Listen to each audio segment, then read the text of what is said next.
Okay, so it's spooky season, and tonight's episode is honestly scarier than any horror movie I've ever seen because it's about us. Specifically, the parts that just won't stay dead, the toxic traits, the mindsets, the bad habits. Yeah, so it's the death of the old me, but the bitch just won't stay buried. Let's roll the intro. They said you can't turn a hoe into a housewife, Well, we've proven them wrong. but We're still keeping it nasty. This is the Host to Housewives podcast.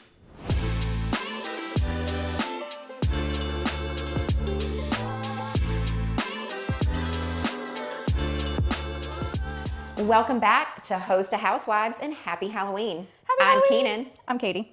All right, let's get into it. So today we're going to be talking about the old us. And I mean us as in women, men, whoever's listening, because we all know that there's an older version of us that we have worked really hard to get rid of. And sometimes that bitch just keeps coming back. There's toxic Katie, and then there's domesticated Katie. Mm-hmm.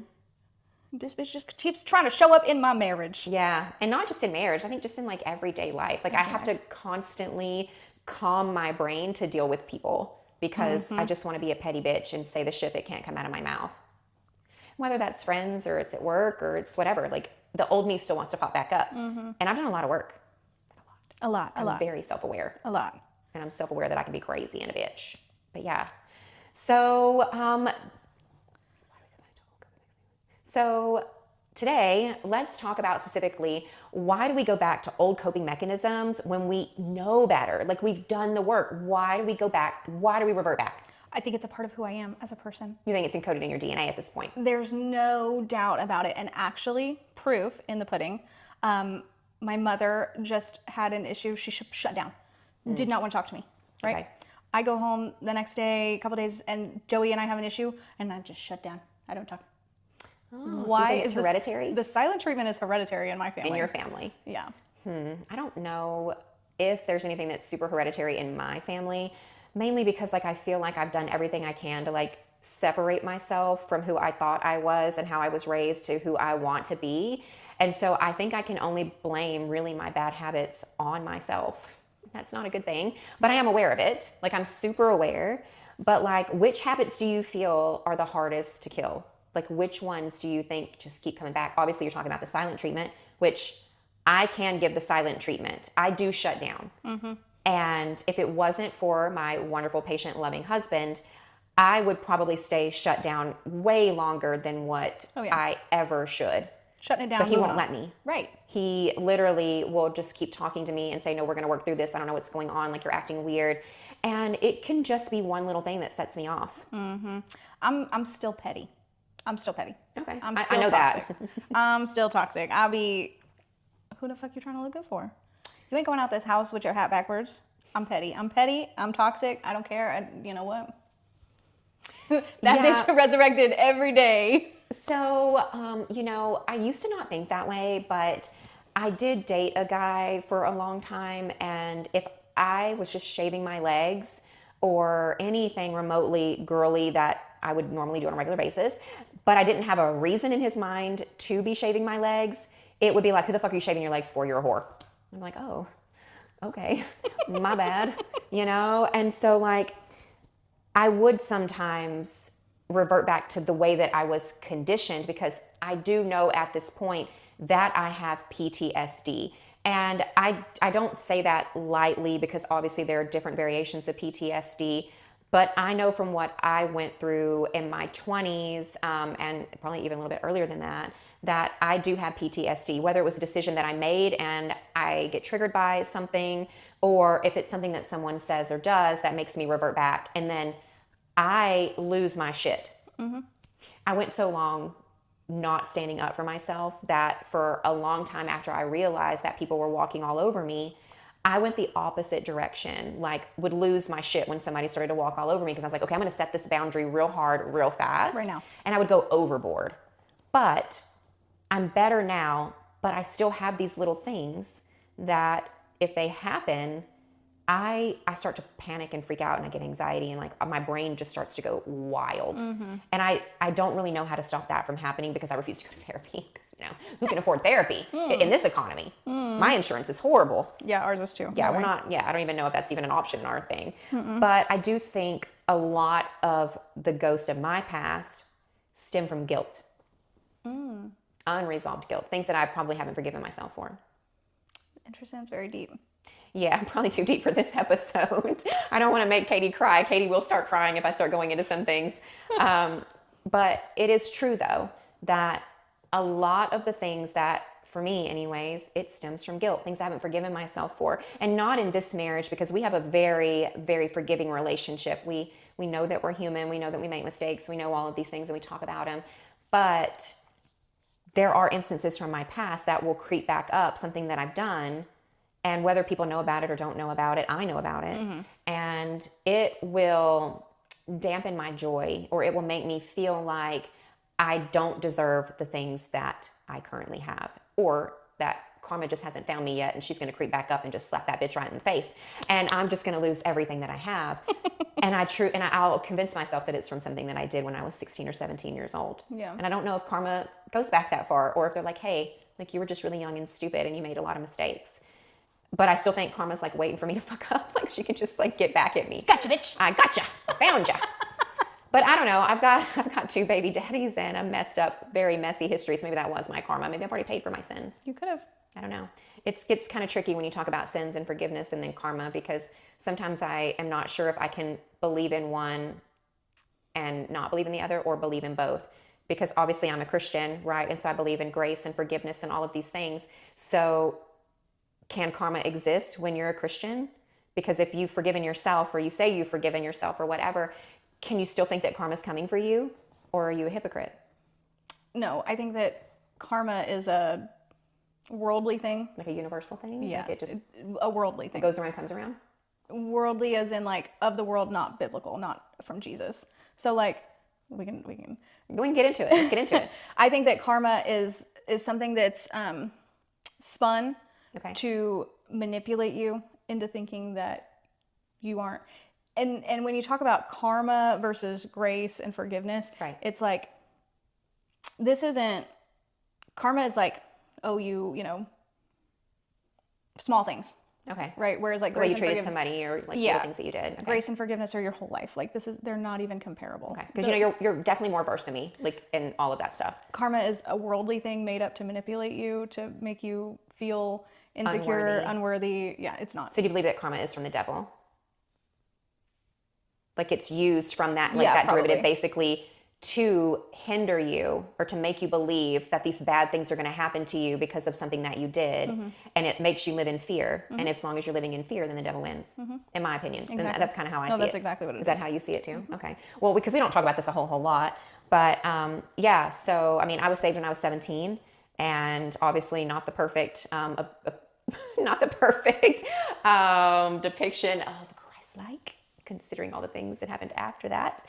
But yeah, it's just that part of me that I believe has been forgiven still believes that there is something out there that is going to make me pay for the mistakes that I've made. And I never intentionally ever hurt somebody or did anything on purpose. Like I was just a mixed up feelings. And you know, when your brain's not fully developed, you do stupid shit. So, but with all that being said, like, if you let the fear of your mistakes take control, it will run your relationships. It'll run your marriage. It'll run your friendships. It can just ruin everything, how you see yourself when you look in the mirror. And, you know, we talked on last week's episode about keeping up with the Joneses and how social media has made us compare ourselves to people we'll never actually meet in real life, and how it steals our joy. Yeah. Well, this kind of works in the same way. Yeah. Believing and fearing karma and having that fear take hold of you is going to rob you of joy, because you're constantly looking over your shoulder. Yeah, and that's scary. And it's really scary. That's scary. But you Yeah. don't have to live like that. No, you don't. But we still do, right? I mean, I still do. And it's not as bad as what it used to be, but it's still not great. Yeah. You know, I still have these little things. It's the big things that I did way long ago that constantly stay probably at the forefront of my mind, that I live with every day. Yeah, that's scary. Yeah. You got to work that out. With who? With Jesus. Well, Jesus has already forgiven me because I was saved after all of it. Again? No, all the things I'm speaking of happened before I was saved at 17. You might want to revisit that if you still feeling this way. Yeah, I mean, I think like I look at my life and I see how beautiful it is, and I still wonder sometimes like how did a girl who did XYZ end up with all of these beautiful things, right? So I struggle with that every day. I mean, do y'all struggle with that? Like, is that something that is normal, or am I just fucking crazy? I mean, don't get me wrong, I am crazy. It's inevitable. But I'm just curious, like, do other people still think about things that they did when they were 15, 16, 17 years old that they view as this big monumental thing that shaped the rest of their life? And even though they've been forgiven or whatever, like, do you still like hold on to it, or do you let those things go? You've got to learn to let them go. Maybe. Okay, we'll work on that next week. Maybe we'll get a therapist on here. Because, you know, like it says, like, when you talk about the death of the old me, but she keeps coming back, it literally is your memories that just keep projecting themselves into your brain and making you think all these things. So that's a demonic spiritual attack on your mental. Okay. I mean, I can see that, Yeah, right? it is. I mean, like, because I believe karma is from, you know. Yeah, that's fully demonic. Anything that makes you think in your mind that you are not worthy of grace and forgiveness, anything that reminds you of past sins, that's fully demonic. That's not from Jesus. Well, obviously I know it's not from Jesus because he would not put me through this. But like that's just a spiritual attack on you. That's scary. That's terrifying, girl. You go. Stop watching them scary movies. It's not about scary movies. Just because you watch scary movies does not mean anything like You that. be letting them demons in your Oh my mind, gosh. girl. Okay. Happy Halloween. Yeah, happy Halloween. So let me ask you a question. And this is kind of off topic. Okay. But a lot of my extended family is very religious. I'm talking about old school religious. Okay. And specifically, one of my cousins, who technically is old enough to be my aunt because my mom is the youngest of like 5, and she's like the baby. So like my aunts and my cousins are like aunt and uncle age. So she posted something recently about why you should not celebrate Halloween. Yeah. But we obviously do. I mean, I'm obviously not sporting too much over here, but you know, like we're having a Halloween party tonight, technically, if it's airing on Halloween. We're technically having a Halloween party tonight. And to me, I don't view it as celebrating that type of stuff. I just look at it as a fun thing for kids to do and for parents to do with their kids. Like, I don't look at Halloween the way that it's commercialized. Now, obviously, if you go back and you look at all this history, it can be viewed a lot differently. But you're very strong in your faith, and you're going to be here celebrating Halloween with me. Okay. So I think conviction is a huge thing. Okay. Not everyone is going to be convicted of the same things. Okay. I do not like to celebrate Halloween. I don't decorate. I put some stuff out this month. I didn't feel like super convicted about it this month. Okay. But the fact of the matter is, Halloween is a highly spiritualized night for the demonic. Okay. There are things that even if you don't want to admit it or realize it or look at it, like scary movies, they are portals. There are, and I realize people are going to think I'm crazy, but it's fine. It's cool. We're all crazy here. Fully into this. There are spells and chantings and incantations that you may not be aware of. Sure. That you are still opening yourself up to. Even though you're not actually doing them. Even if you're not actually doing them. I can see that. I'm not saying that taking your kid to a trunk or treat is demonic in no way, shape, or form. If your church puts on a trunk or treat, whatever, that's fine. There is there's multiple different things, right? You have All Hallows Eve. You have the Day of the Dead. Okay. You have, I saw something that I don't know if it's true or not, talking about children would go and pray for people who were spiritually attacked, whatever, and then people would give them gifts, trick or treat, right? Right. I don't know how true that is. Like maybe like how it started. Yeah, I don't know the actual origins. Yeah, I don't but either. I do know that as a night, when you're doing like blasphemous things like the nun, the preacher, the priest, whatever, things like that, exorcism stuff, when you're glorifying that kind of stuff, that's going to maybe unknowingly open your soul to the demonic. Okay. It just is, okay? I can see how that can be perceived 100%. And it is also fact. I don't do Ouija boards for that reason, by the way. Like, the thing is, I do believe in spirits. I do believe that I believe all that stuff. I don't know how you can believe in Jesus and not believe in the opposite of Jesus. Well, the church doesn't preach demonic Well, I at all. They understand don't that. even acknowledge it.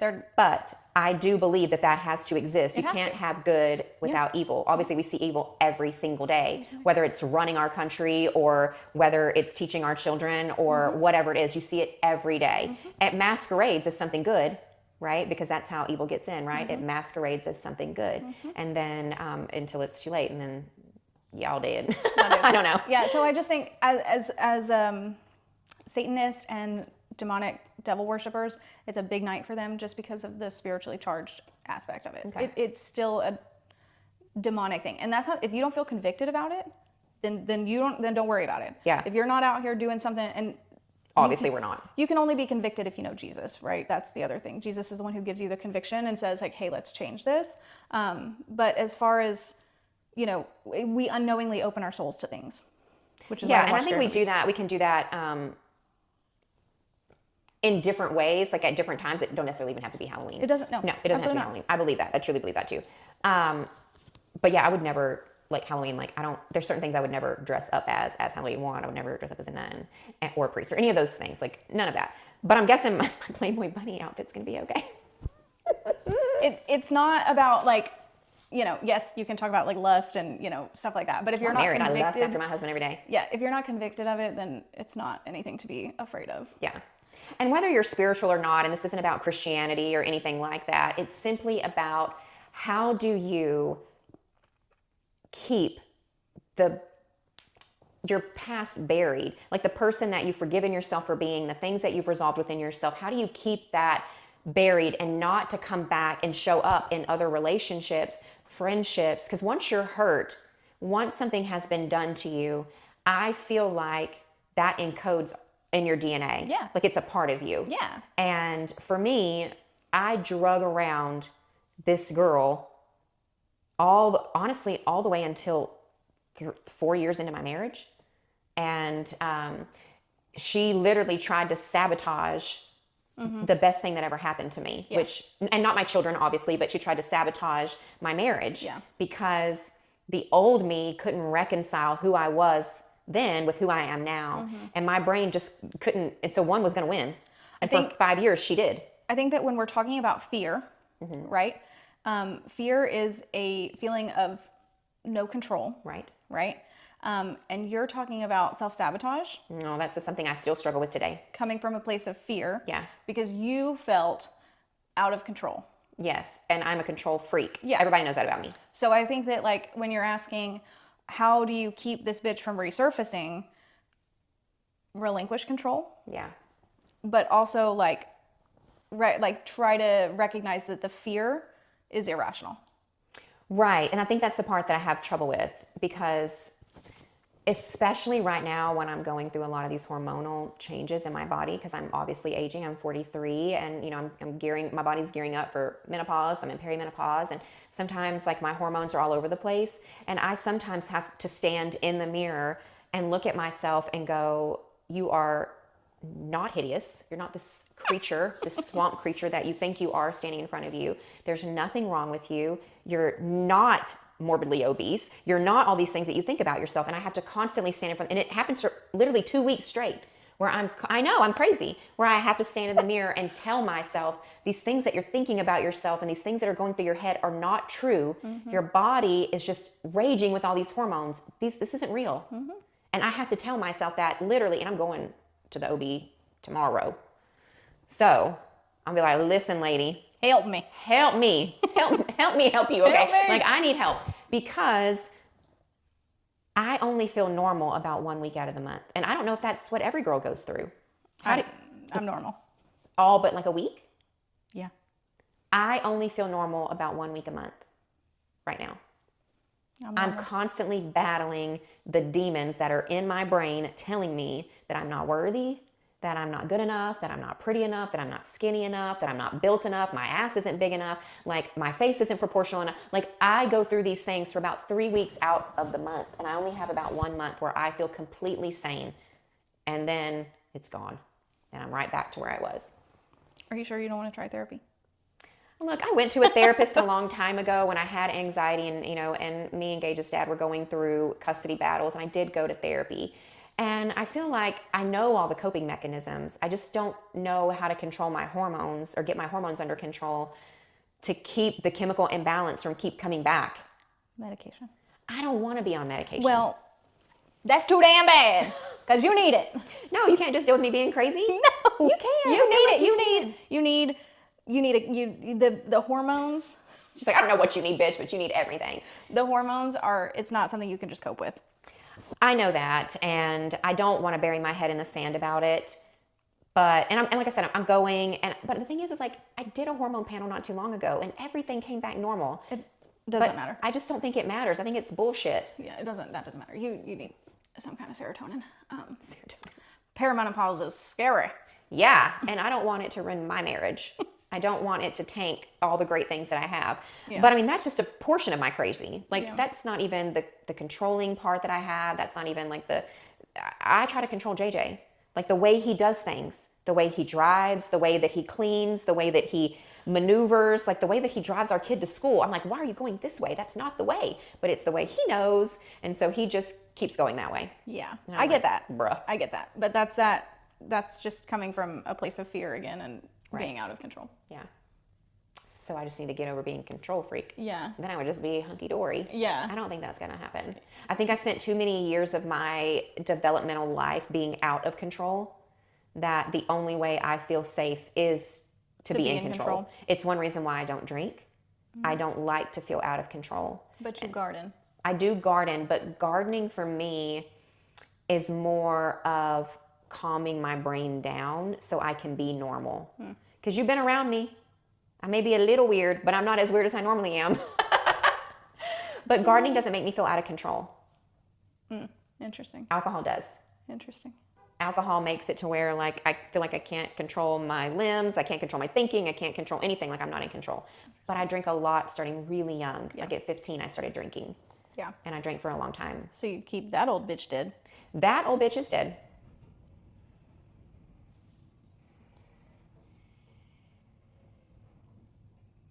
We'll just wait. It's okay. Let me read through the rest of this. You can cut all this out. Yeah, we kind of got way off topic. Way off. Not necessarily.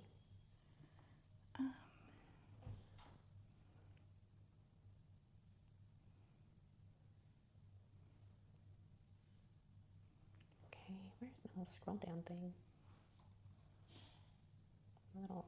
My little bar, scrolly bar went away to like scroll up and down. I don't know where it went. Literally, where did it go? I can't scroll up and down. I can with this thing, but I can't with like take it and run it over here for some reason. That's weird. Bruh, where'd you go? Okay. She won't bark anymore now that he's in. So let's go to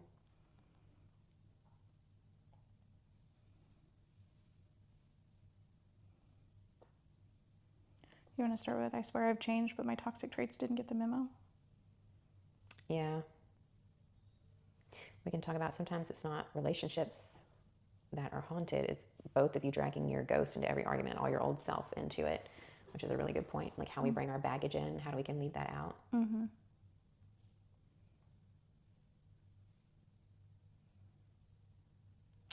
Okay, let's pick up where, like this is in the ChatGPT, but I'm going to pick up from here where it says marriage can feel haunting when you both keep replaying old habits or fears, and you are dragging all of your old baggage, all of your old ghost into every argument, and how that keeps all of our old self present. So just something like that. So like for me, like going into marriage, like we said before, the first 3 to 5 years, like I really struggled because I brought all my old ghosts with me, all my past relationships, all my past mistakes, all my past baggage, all of that came with me and I hadn't let it all go. And if you both do that, your relationship is going to feel like it's haunted, right? Like it's got this cloud over it and it cannot progress. It cannot get better. It cannot blossom because you've got stuff holding it down. Yeah. So like for me, I bring in, brought in, whatever, an avoidance, like, where like if you have an issue, I will just leave. I will just go to work. I will just Yeah, I Leave the remember house. you telling me you used to do that. And I'll still do it. Yeah. I'll be like, okay, I'm out. Bye. Yeah. You know, and I bring that in. And then Joey will bring in like I don't want to say like a temper, but he's like, talk to me. Yeah. And so it's like, And you would think it would be the opposite. no. You would think it would be the Yeah, opposite. but it's right. not. But it's not in my marriage either. I can avoid, I can silent treatment, I cannot talk. JJ can't do that. He refuses to have anything holding us down. Yeah. So he wants to talk about it, resolve it, come up with a solution or whatever, and move on. And I will say the one thing that I used to do that I don't do in my marriage, but I still do in the other parts of my life, I can hold a grudge. Yeah. Forever. Except with him. But he doesn't hold them with me either. And so, but I will continue to hold grudges in the rest of part of my life. Like with old friends or people who did something to me. Like, remember that bitch stole from me in 2005? God damn her. Like I literally that'll come back and I'll be like, I can't believe that bitch. So like, why you do that, bitch? Why you do that? And so like, it's like I can forgive, but like I'm never going to forget. Like my brain doesn't work that way. But with JJ, like we never bring up old fights. We never ever bring up, oh, remember that time you did XYZ in 2018? Because trust me, I remember, because I don't forget anything. He don't remember shit. But we don't throw all that stuff. So I will say that is one thing that the old me could never have done in a relationship. Yeah. Because I always needed ammo to fight with. And when you always need ammo to win an argument, you're pulling from a vault. I don't have to do that with him. If we had an argument and it's over, we've resolved it, he's never going to bring it up again. Yeah. And, you know, I mean, I never experienced that before. And so I don't actually have to pull from the vault because I don't need to bring up old stuff because once we've addressed it, he never does it again. Big stuff, you know what I mean? Like obviously the man still is on his phone driving down the road going 90 miles an hour, reading a full-blown email, scaring the absolute shit out of me. And I'm like, just pull over and let me drive. I'll drive. Just let me drive. But I won't actually drive because I want to read, but. Well, yeah, long trips. But me, it's like I'd rather just drive so I don't have anxiety. But like that's something I couldn't do before. So I know that I've grown. I know that I've gotten better. But there's still things that play through my head that I don't say out loud. And I'm like, that bitch shouldn't be here. She shouldn't be thinking that. She shouldn't be doing those things. She shouldn't be wanting to do those things. But I don't know if like having those sort of reactions, even if they're internal, ever truly go away. No, I'll be like, and you know me, if something needs to be said, I'm going to say it. She's going to say with her whole chest. But sometimes something will be like, and I'll be like, no. Yeah. We're not saying that. No, we're not going to say that. Get back at that. And I'll be like, I mean, she's not wrong, but I'm going to say it. I'm not going to say it because of XYZ, right? Because we now have the mental capacity to work through it and go, okay, that's not really the appropriate response. But I'll still do it I because still did feel it on that Saturday. way. Huh? I did it last Saturday. Well, yeah, I know. But I'm still toxic. yeah, and I think we all still have toxic behaviors. Like, and even if we don't even realize that, we still have them. And I don't know if those ever truly go away. I think you learn how to curve them, like just live with them, and even maybe like smother them down a little bit, saturate them down so they're not as potent as what they used to be. Maybe I don't know. But I mean, I still struggle with all of these things that I've worked really, really hard to overcome. Yeah, I can say that my husband has worked really, really hard to work things into me to get me to be a better human, to be a better wife, whatever. Right. But crazy Katie, she just won't die. She won't. And many people have tried to kill her, but she will not die. No. She will rise from the ashes multiple times a year. She's like fucking Michael Myers, man. It doesn't matter if you put that dude in a wood chipper. He's coming back. Yeah. Like 100%. I'm back. Back. Yeah. Ready to go. And like, it's like every time she gets smothered, she come right back a little bit crazier. Yeah. A little more unhinged. A little more volatile. But, and you know what? You know, I used to work in the geriatric population, right? And so older people, no filter. Yeah. Just wild and out there. Say whatever comes out of their mouth, whether it's because they have dementia or they just don't give a fuck. And maybe that's kind of what it is. Like maybe like your give a fuck just kind of just doesn't really, I don't know if it's stronger or weaker or whatever it is. Like you just don't care anymore. Like you're like, I'm a grown ass adult. Like I'm going to do what I'm going to do. Obviously not hurt people on purpose. I know that that is obviously not what we do. Right. But I do feel like, and I'm learning, that it's okay to say the thing. It's totally okay to say the And thing. you've taught me that. It's totally because okay. I will keep things buried. And maybe that's what drives me crazy. Probably. Maybe that's why I'm a crazy person. It probably is. I'm internally crazy. You're outwardly crazy. But maybe I'm internally crazy because I keep so much stuff buried. Yeah. And I don't actually say the thing that I want to say. When you get backed up, it's uncomfortable, right? Yeah. You've got to shit it all out. You got to shit it out. So just get it Verbal diarrhea. Just say everything that you want to say. Yeah. And just be free, be Yeah. cleansed, be like light. Because I don't ever feel that way. My brain never shuts off and I'm always thinking of all the things. But I never say the things. Let me not advocate to just always lose your shit. Well, obviously, I know that because that's probably never going to happen anyways because I'm just not that person. I want to be that person. I want to be confrontational. Like if I said, bring that bitch, let me have her. She's not going to die. Yeah, like but I've never been confrontational. Yeah. So there are parts of me that never truly developed that I wish would have. Like I wish that fear didn't control me so much that I could confront people when they hurt me, wrong me, do whatever, because otherwise, like, I'm just the one that's being poisoned because I just keep it inside and I don't say anything. Yeah. And I think a lot of times that's why I'll just ghost people. Like, this is a Halloween episode and I am the queen of ghosting. I would just fucking stop talking to you. You'll hop on a plane and go on a trip. I'll just stop talking because I don't like confrontation. I'm not good at it. I always feel like I'm in the wrong. Even when I know I'm 1,000,000% right, I will still think, maybe a part of me is wrong, and so I won't confront somebody. And you know a lot of the instances I'm talking about. I'll be like, boo, bitch, what the fuck?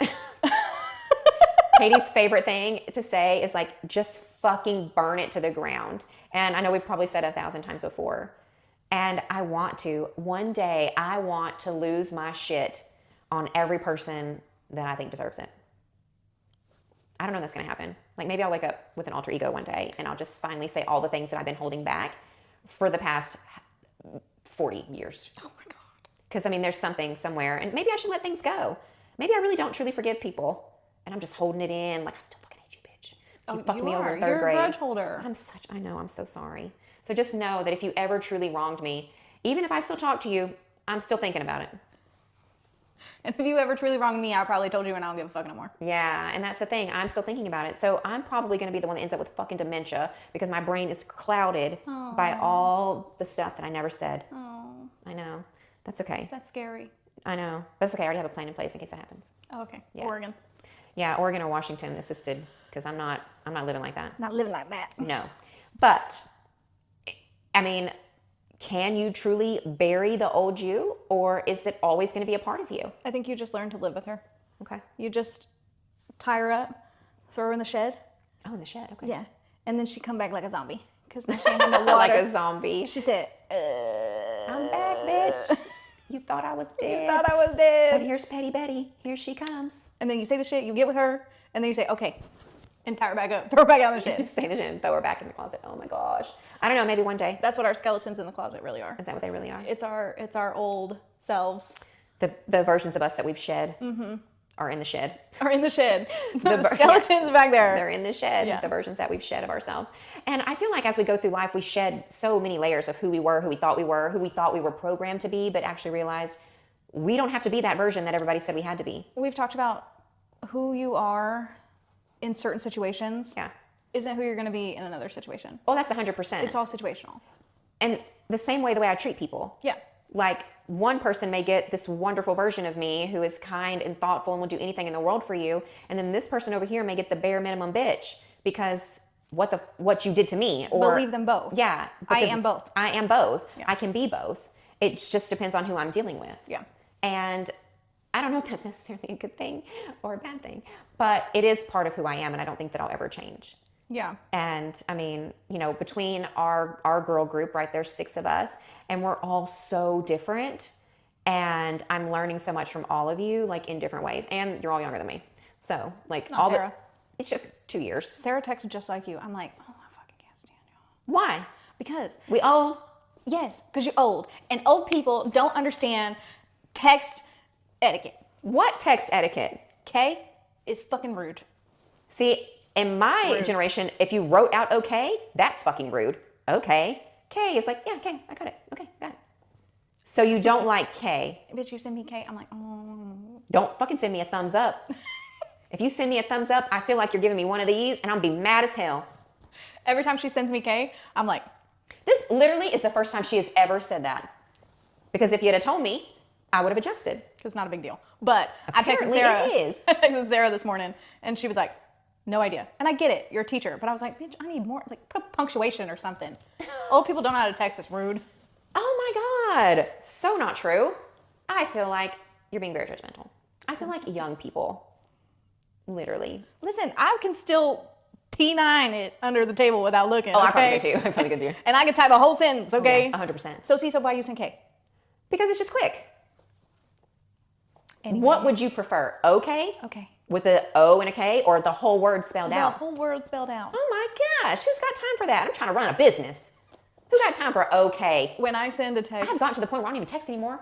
I talk to my phone, so I don't have to fucking text it out. Yeah, when I text in the truck and I'm telling it what to 100%. say and it says okay, it sends okay, I'm like, oh, that ain't me.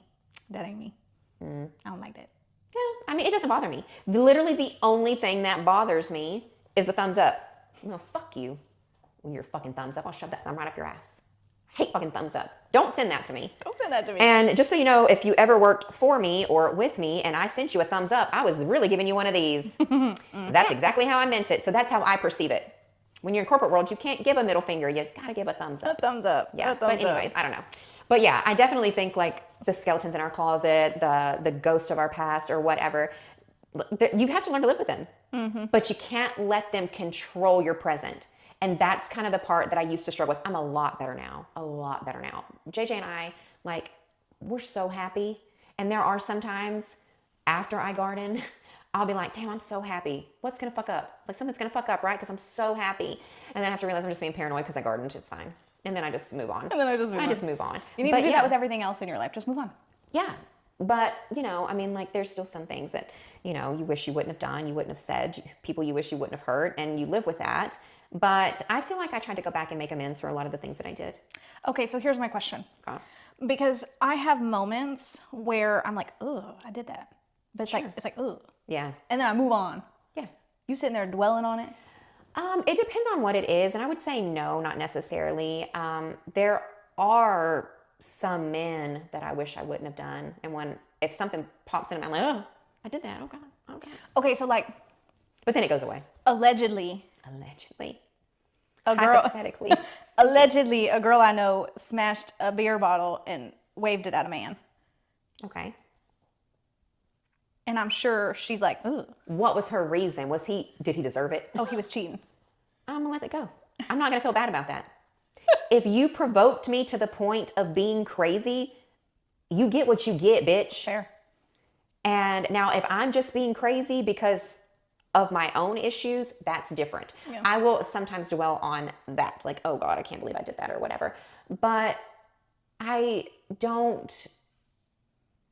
regret reacting when someone provoked me, because if you provoke me, you get what you get. And I don't always know what that's going to be, you know? And so like that right there, that little half moon, that is me being provoked by a boyfriend and telling me I was crazy and all these things when I knew he was lying to me. And I was so angry before my frontal lobe developed. And I smashed my rearview mirror in my car and it sliced my hand open. Yeah. Stupid. But when I think back on that and I look at that scar, I go, I should have smashed his face, because it really just ruined my passenger seat. This was before I had leather. So it just bled all over my passenger seat and I had to scrub that shit out. But I don't regret some of my reactions, because you don't always know how to react in a situation. But when you make a conscious decision to do something, to execute something, to mistreat someone, which I've obviously done because I was a messy human. And so I've mistreated, consciously made decisions that affected not only me, but other people. I've lied, I've cheated, I've done things that I consciously made a decision to do. I will sometimes reflect on that and say, like, what were you thinking? Why did you think it was okay to treat people that way? And then I feel like I try to make up for that by the way that I raise my children. Yeah. And the way that I handle my marriage. And so I feel like my redemption has come from the boys that I've raised and how I am in my marriage. Although not perfect, and I've definitely made mistakes, I would say I'm a really good wife and mom. Not perfect. But so the you who you've killed, the you who is dead and buried, she is still a part of you. She just doesn't get to run the show anymore. No, she just reminds me of how unstable my life was during those times and how I never would want to go back to being that version of myself. So I work really hard to be the opposite. So let's say I was super selfish way back in the day. I was inconsiderate and selfish. I go out of my way to make sure that I'm not that person anymore. And I will literally give everything I have to the people that I love to where I'm left with nothing, because I was the opposite of that person so many years ago. And I never want to be that person again, because I am happier filling other people's cups than the person that I was then. And that's just an example. Yeah. So a lot of it can be reminders of who you don't want to go back to being. But like I said, there's a reason that bitch is dead. There's a reason that bitch is dead. But like I said, there are a few instances in my life where I have done things that may not necessarily haunt me, but will stay with me until I die, probably. That I'll probably never forget. And I can't go back and undo. Yeah. So, and I think that situations like that, they can stay with you, and, you know, they can haunt you if you let them, or they can just be reminders of the version of the person that you were. And it just depends on what that situation is. Yeah. Growth is messy. Yeah. Healing can be repetitive, but You may have to heal multiple times. sometimes the best thing you can do is just to own it. Yeah. And I feel like that's kind of what I did. Like, I own the fact that I'm a control freak. I own the fact that, you know, I have all this messiness in my brain, and I'm okay with it. Some people not so much. They're just like, bitch, like, I'm just trying to drive this car. Why are you backseat driving me? Or I wipe down the counters, but I didn't wipe them down the way that I like to wipe down. And I am a control freak about certain things. And I just have to remind myself, like, I can't control everything all the time. But when I'm out of control, or I feel out of control, or nothing's in my control, that if you ever come over randomly and I'm just like cleaning like a crazy person, that's me regaining control of whatever is going on. Yeah. And that's just how I thrive, I guess. I don't know. But yeah, so, I mean, I don't know that they can ever truly die. I think you just accept and acknowledge and put them away and use it either as a reminder that this isn't who I want to be, or this is how far I've come, and I don't ever want to go back to that. Or you be like me and just bring her out every now and then. Yeah, but like, if you're talking about marriage, like, you don't want to bring out the version of you that can hurt that relationship, or in a long-term relationship. I try really hard not to let the versions of me that live really deep down come out, because I don't want to jeopardize my marriage. Yeah. I'm very insecure. So old Keenan, prior to marriage, would have been talking to 5 guys at one time for validation. I would have been seeing multiple guys for validation. My husband gives me so much validation every single day that even if he stopped, I still wouldn't go back to that old version, because I wouldn't want to jeopardize what I have now, what I built, right? And break that trust. And that's just an example. But like, there are some parts of you that you have to learn not to let come out, because it can jeopardize all the things that you built now. And so my advice to you would be, when you and Joey have an issue, you can't run away like you used to, because that does not help your marriage. It only hinders it. Listen, And I'm just using it as an example of who you used to do, what you used to do. I'm going to tell you something. We were in a silent treatment argument. Okay. And we did not shower together. Ooh. That's rough, because yeah. And he got in bed. And I said, I'm sorry, I love you. And I apologized first. Yeah. And I cuddled him. And I said I was sorry. Okay. And how did that make you feel? Did it make you feel vulnerable, or did it make you feel good for that weight to be lifted and for the silent treatment to be over? Be honest. Petty. I was annoyed that I had to do it first. And I know for a fact that he was waiting for me to do it first. But does he apologize first a lot? Yeah, because I still don't apologize. Oh my God. So you gave him one for like one every 75. Probably. One every 75 arguments. But I did it. JJ's usually the one to probably apologize first quickly. But I am a lot better, because I never wanted to give up the power of being the one who apologized first. I was annoyed that I had to do it first. Right. But you can be annoyed but still do it. But then after it's done and y'all are you again, it feels great for that to be done, right? Yeah. Let me circle back in this. Oh, okay. I was laying in bed, and Jesus convicted me Oh, okay. and said, you are letting a demonic attack in between your marriage, and you are letting the devil win because you have too much pride. Yeah. And I said, okay, I'll apologize. And I did. And as you should have, especially with that conviction, however you want to word it. But I also feel that way. Pride is very, very hard for me. I'm very, very prideful. I don't like to be embarrassed. I don't like to be in the wrong. Nobody likes to feel any of those emotions, right? They fucking suck. But pride will kill your marriage if you let it control how you handle situations. Yeah. I had to realize that myself, and I were not more important in that moment than coming together as husband and wife. 100%. We don't go to bed not talking either. I can't remember. I will. I can't remember the last time that happened. It would have been years ago that even happened. And the argument, only thing I can even remotely think that the argument was about was when our sex life was in the shitter. And he was pleading with me that he needed something from me that I wasn't giving, and I just wouldn't fucking budge. And it wasn't anything that he was doing wrong. It was all within my own brain. But we had such knockdown, drag out fights about our sex life for so long that when I finally submitted to my husband, I'm going to use Katie's favorite word, I submitted to my husband and his needs, our marriage just blossomed, completely blossomed. And there are nights still when I'm like, man, I don't want to suck this dick tonight. I'm tired.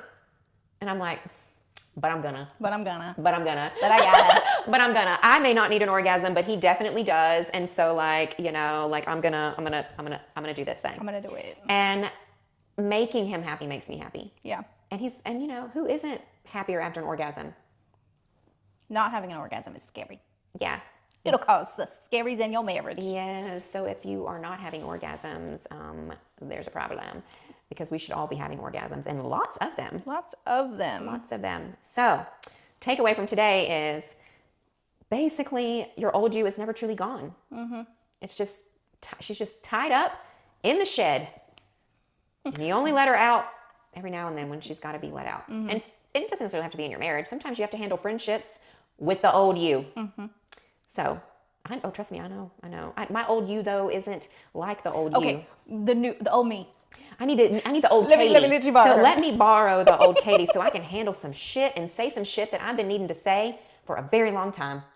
Let me let you borrow her. I'll go get her out the shed. Please do, because I could use crazy Katie in my corner, over here whispering in my ear and just telling me to do and say the thing. Do the shit, say the shit, burn it down one day. Okay, so you can't be completely dead. Maybe just tied up and held captive somewhere else, because we've tried killing our old selves and it does not work. Yeah. There are parts of us that are still going to be there. The skin, you shed your previous skins. Yeah. And sometimes you wear them, like Ed Gein. Well, also, like, you shed your skin, but that doesn't mean it's not encoded in your DNA. Like, you haven't been doing it so long. You can change and make a conscious effort to not do things, but it is a conscious effort. Like, my love language is not physical touch. I have to make a conscious effort to love on my husband in a way that he likes it, right? Like hand holding and rubbing his back and rubbing his head or whatever it is. He wakes up doing that to me. I cannot think of a morning where I have not been woken up, and I'm not saying this is a good thing, because I said this to him this morning. Quit sticking your hard dick in between my butt cheeks every morning.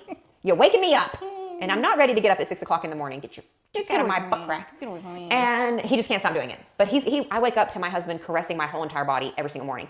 I don't do that, and I know I need to. Yeah. But I got to be prepared. If I start caressing, I got to be ready to fuck, because that's exactly what's coming next. Literally. And that's what I try to explain to him. I would do those things to you if you would leave me alone after. If it was just those things. But if I do them, you think, oh, I'm gonna get it. Yeah. And I'm like, then I got to get mentally prepared to do that too. I'm like, so like, you're never just satisfied with the caressing of the hand or the body. I'm like, you want it all. I mean, don't we all?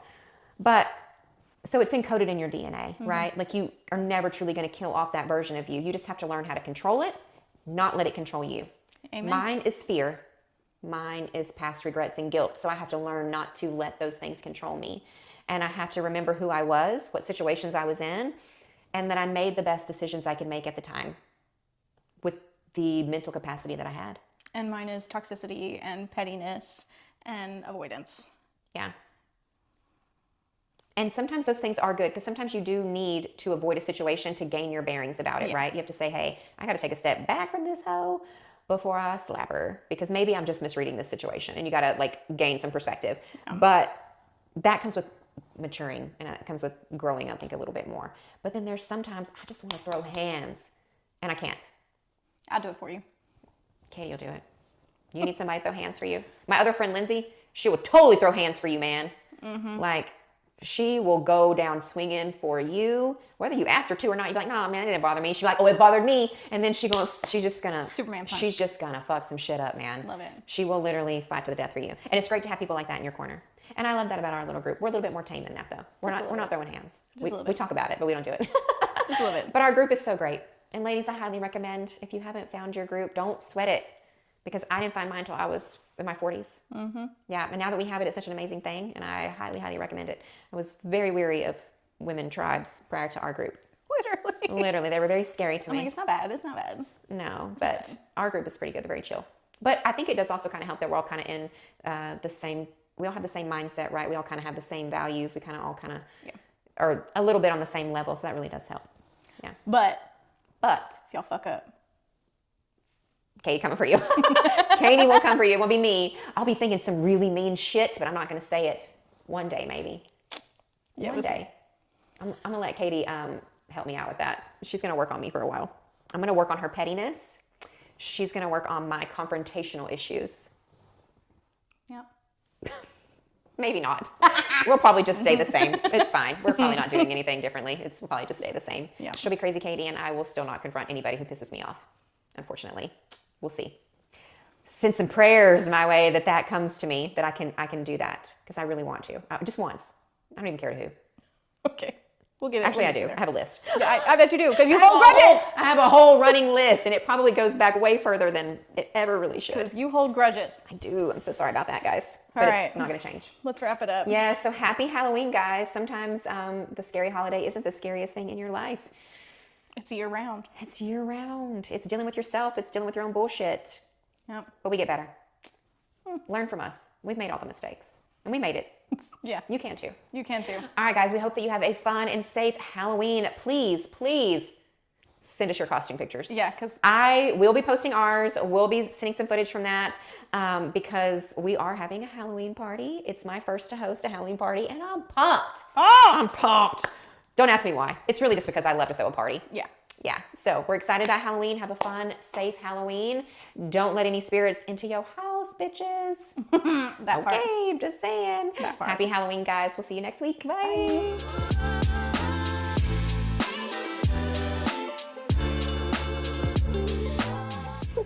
Don't let any spirits into your house, bitches. No witches or bitches into your house. No witches or bitches.